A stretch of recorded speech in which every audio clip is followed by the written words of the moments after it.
Good morning, students. At this time, the lecture of accounts is covering topic of accounting process. मेरे lectures में आपने कई बार सुन लिया होगा कि accounting is a process of recording, classifying, summarising and analysing business transactions. Accounting steps में आती है और ये जो 4 स्टेप्स हैं, recording, classifying, summarising and analysing, इसी को आज हम लोग डिटेल में डिस्कस करते हैं. ये हम आपसे पीछे कहीं डिस्कस कर चुके हैं कि अकाउंटिंग है बिजनेस लैंग्वेज, वो बिजनेस लैंग्वेज जो बिजनेस ट्रांजैक्शंस को रिकॉर्ड करती है. Business transactions, purchase, sales, electricity का बिल पे करना, अपने एम्प्लॉइज को सैलरी देना, कुछ और खरीदना, कुछ और बेचना, यही आपके बिजनेस ट्रांजैक्शंस होते हैं, which what we have discussed earlier number of times. इसका सबसे पहला स्टेप है recording. Recording comes in various formats in various ways. Classes में जो हम लोग डिस्कस कर रहे हैं वो है how to prepare journal entries, लेकिन हकीकत ये depends upon firm size and firm's nature of transaction कि वो क्या बनाएगा. अगर कोई छोटी फर्म है, कोई छोटी शॉप है, कोई छोटा रेस्टोरेंट है, कोई किराने की दुकान है, कोई फर्नीचर मार्ट है, कोई इलेक्ट्रिसिटी पेमेंट का, इलेक्ट्रिसिटी अप्लायंसेस में डील कर रहा है, छोटी फर्म्स के बारे में बात कर रहे हैं, तो हो सकता है जर्नल एंट्रीज ना कर रही हो, उनका कुछ काम बुक्स में चल जाता है. छोटी छोटी उनके पास बुक्स होती हैं. क्यों? क्योंकि सिमिलैरिटी ऑफ ट्रांजैक्शंस बहुत ज्यादा होते हैं. जब सिमिलैरिटी ऑफ ट्रांजैक्शंस है, बहुत ज्यादा वैरायटी ऑफ काम नहीं है, तो वो जर्नल ना बना करके इन बुक्स से काम कर सकती हैं. इन बुक्स के जरिए वो अपने सारे ट्रांजैक्शंस को मैनेज कर ले जाएगी. कैश से रिलेटेड जितने ट्रांजैक्शन है, कैश इनफ्लो हो रहा है या कैश आउटफ्लो हो रहा है, सेल्स किया, बार बार सेल्स कर रहे हैं, कैश इनफ्लो हो रहा है, बार बार रॉ मटेरियल खरीद रहे हैं, परचेज बार बार होगा. किसी भी प्रकार का कैश लेन देन, कैश ट्रांजैक्शन कैश बुक में रिकॉर्ड कर लिया जाता है. कैश ट्रांजैक्शन कैश बुक में डाल दिए. क्रेडिट परचेजेस, कैश परचेजेस नहीं, क्रेडिट परचेजेस जितने की है वो सारी की सारी परचेज बुक में डाल दी जाएगी. कैश परचेजेस है तो वहां चली गई. अगर क्रेडिट परचेज है तो हमने परचेज बुक में रिकॉर्ड कर लिए. परचेज बुक का टोटल किया, निकल कर के आ गया भाई साहब टोटल कितने क्रेडिटर्स हमारे पास बचे हुए हैं. सेल्स बुक, क्रेडिट सेल्स अगर हमने की है, अगर हमने क्रेडिट सेल्स की है, कैश सेल्स नहीं, कैश सेल्स की तो कैश बुक में आ जाएगी.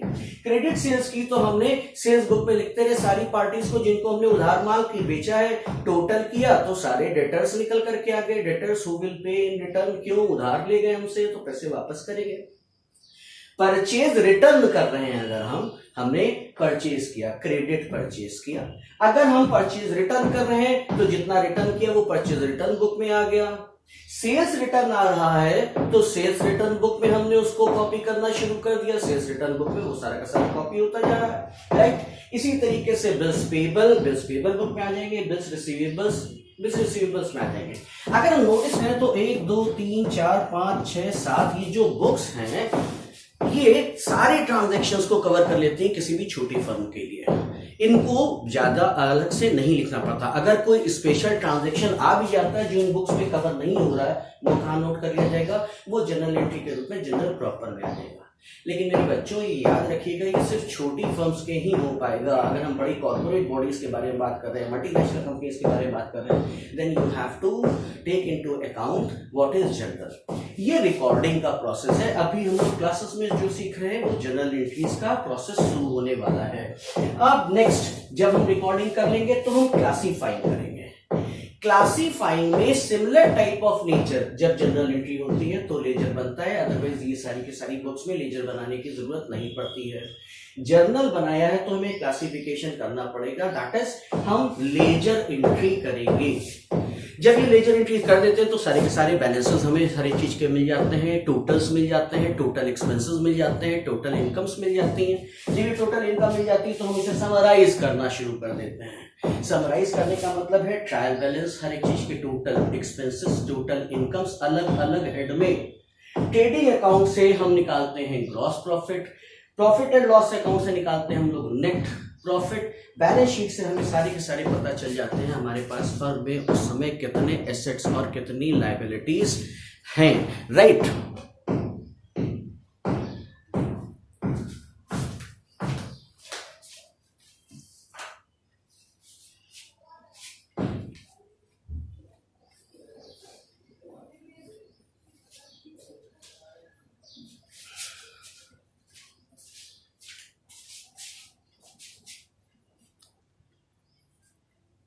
ये जो हमने समराइज किया है, समराइज करने पे ये जो चार स्टेटमेंट्स आते हैं, trial balance, trading account, profit and loss account और बैलेंस शीट। ट्रेडिंग अकाउंट से फिर से बता रहा हूँ ग्रॉस प्रॉफिट निकलता है, प्रॉफिट एंड लॉस अकाउंट से नेट प्रॉफिट निकलता है, बैलेंस शीट से ये पता चल जाता है कि फर्म के पास इस समय टोटल एसेट्स और टोटल लायबिलिटीज कितनी है, जिससे फाइनेंशियल हेल्थ पता चलती है। एसेट्स बताते हैं कि फाइनेंशियल स्ट्रेंथ फर्म की कितनी है, लायबिलिटीज बताते हैं कि फाइनेंशियल वीकनेसेस फर्म की कितनी है। अब हम फर्म का अंदाजा लगा लेते हैं, साल भर में हमने प्रॉफिट कमाया या लॉस किया, प्रॉफिट एंड लॉस से पता चल जाएगा। फर्म के पास एसेट्स कितने हैं, ये एसेट्स और लायबिलिटीज कितनी, ये पता चल जाती है। अब इनका इंटरप्रिटेशन करा जाता है, एनालिसिस और इंटरप्रिटेशन। कहाँ हम कॉस्ट को कम कर सकते हैं, कहाँ हम प्रॉफिट को बढ़ा सकते हैं, कौन से एक्सपेंसेस को कम किया जा सकता है। जैसे पीछे डिस्कस किया था, फैक्ट्री एक्सपेंस ज्यादा है कि एडमिनिस्ट्रेटिव एक्सपेंस ज्यादा है, ऑपरेटिंग एक्सपेंस ज्यादा है कि आपके दैट इज आप ऑपरेटिंग एक्सपेंस ज्यादा है या सेलिंग एक्सपेंस ज्यादा है। जो एक्सपेंस आपका ज्यादा लग रहा है, आप एनालाइज कर रहे हैं सेल्स के प्रपोर्शन में, उनको रिड्यूस किया जाता है। रिड्यूस करने के इंटरप्रिटेशन के बाद मैनेजर्स ये डिसीजन लेते हैं कि हम किस तरीके से इकोनॉमिक एफिकेसी को ला सकते हैं, इकोनॉमिक हेल्थ को बढ़ाया जा सकता है। जैसे जैसे इकोनॉमिक हेल्थ को बढ़ाया जाएगा, हम यूजर्स को इंफॉर्मेशन दे सकते हैं। Who are users? पहले तो ऑर्गेनाइजेशन का मैनेजमेंट ही सबसे बड़ा यूजर है, जो ये डिसाइड करेगा कि हम किस दिशा में बिजनेस को बढ़ाएंगे, कौन से प्रोडक्ट की सेल्स बढ़ानी है, किस प्रोडक्ट में ज्यादा मार्जिन नहीं मिल रहा, उसके प्रोडक्ट को हमको उसके सेल्स को हमको कम करना है, किन एरियाज में सेल्स नहीं हो रही है जिसको हमको बढ़ाना है, परचेजेस के दाम कैसे कम किए जा सकते हैं, वर्कर्स को मोटिवेट करने के लिए सैलरी पैकेजेस किस तरीके से बढ़ाए जा सकते हैं, इलेक्ट्रिसिटी के बिल्स में किस तरीके से कमी की जा सकती है। एनालिसिस और इंटरप्रिटेशन में हर एक बिजनेस हेड की एनालिसिस की जाती है कि हम उसको कम किस तरीके से करेंगे। जितने ज्यादा अच्छे तरीके से आप यहाँ पर डिसीजंस लेते हैं, आपके ऑर्गेनाइजेशन उतना अच्छा ग्रो करता है। फाइनली जब हमारी सारी स्टेटमेंट्स तैयार हो जाते हैं तो हम कम्युनिकेशन यूजर्स, पहला भी आपको बताया, मैनेजमेंट को डिसाइड करेगा कि कहाँ पर बिजनेस को कम करते जाना है। Further communication to users, government को आपको डेटा भेजना है कि आपने प्रॉफिट कितना कमाया है, टैक्स उसी बेसिस पे तय होगा। क्रेडिट रेटिंग एजेंसीज को आप उठा करके ये डेटा भेजते हैं, जिससे वो ये डिसाइड करते हैं कि आपकी फाइनेंशियल हेल्थ कैसी है, आपकी रेटिंग कितनी की जानी चाहिए। बहुत सारे इन्वेस्टर्स आपके एसेट और आपकी लायबिलिटीज को एनालाइज करना चाहते हैं, क्यों कि वो इन्वेस्ट करें या ना करें। एम्प्लॉयज अपनी कंपनी के स्टेटमेंट्स को देखना चाहते हैं, क्यों, क्योंकि अगर प्रॉफिट हो रहा है तो उन्हें बोनस मिल रहा है कि नहीं मिल रहा। हमारा करियर यहाँ पर सुरक्षित है, अगर फर्म ग्रो करेगी तभी हमारा करियर भी ज्यादा ग्रो कर रहा होगा। ये जितने भी international players, international financial institutions, local financial institutions और बहुत सारे एनजीओस, ट्रेडिंग ऑर्गेनाइजेशंस, ये सब आपके स्टेटमेंट्स को देखना चाहते हैं।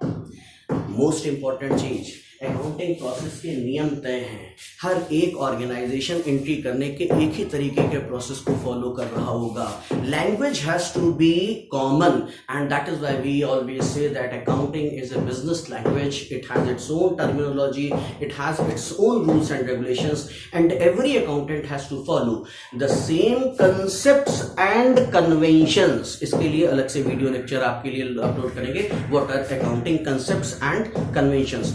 सेम कंसेप्ट्स एंड कन्वेंशंस, यहां ऐसे समझ लीजिए कि ये अकाउंटिंग रूल्स हैं to be followed by all. I repeat in nutshell, accounting is a process of recording, classifying, summarising, analysing and communicating to different users. Accounting is a process of recording, classifying, summarizing, analyzing and communicating to different users about what? About business transactions. मैं एक बार हट जाता हूँ, आप इससे snapshot ले लीजिए, ये आपके नोट्स बनाने के काम में आ जाएगा और इसकी थ्योरी आपको अवेलेबल करा दी जाएगी। किसी भी प्रकार का डाउट है तो anushri143.es@gmail.com पर अगर आप मेल करेंगे तो हम आपके डाउट्स को रिजॉल्व जरूर करेंगे। मैं हट जाता हूँ, आप एक स्नैपशॉट ले लीजिए। I hope इतने में आपने snapshot ले लिया होगा। Thanks a lot for watching this video. Next video will be provided to you all very soon. Thank you. Good day. Stay at home. Stay safe.